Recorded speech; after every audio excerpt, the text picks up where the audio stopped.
بسم اللہ الرحمن الرحیم نحمدہ ونصلی علی رسولہ الکریم اما بعد۔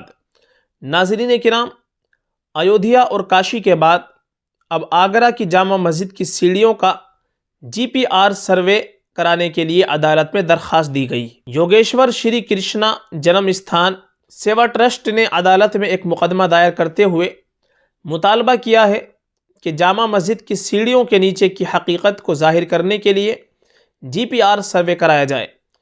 اس کیس کی سماعت اب 29 مارچ کو ہوگی۔ اس کے ساتھ جامع مسجد کے ایک اور کیس کی بھی سماعت ہوگی۔ عرضی 2023 میں دائر کی گئی تھی۔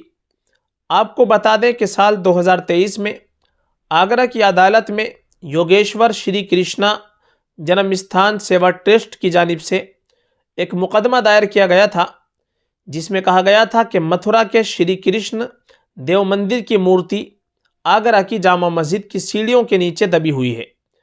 مدعی کے وکیل اجے پرتاپ سنگھ نے کہا کہ ان کے پاس بہت سے اہم ثبوت ہیں، جس کی بنیاد پر یہ طے پایا کہ کرشن دیو مندر کی مورتی آگرہ کی جامع مسجد کی سیڑھیوں کے نیچے دفن ہے۔ اس لیے عدالت میں درخواست کی گئی ہے کہ جامع مسجد کی سیڑھیوں کا GPR سروے کرایا جائے۔ ایڈوکیٹ اجے پرتاپ کے مطابق 1669 اور سن 70 میں مغل حکمران اورنگزیب کے حکم پر متھرا کے کرشن جنم استھان مندر کے بھگوان شری کرشن کو دیگر مورتیوں کے ساتھ جامع مسجد کی مسجد میں توڑ دیا گیا تھا۔ ایڈوکیٹ راجیش کلشریستھا نے کہا کہ جامع مسجد سے متعلق تیسرا ثبوت علی گڑھ مسلم یونیورسٹی کے ریسرچ طالب علم سلیم انصاری کا ماسٹر آف فلاسفی کا مقالہ ہے، جو سال 2015 میں پروفیسر محمد افضل خان کی زیر نگرانی مکمل ہوا۔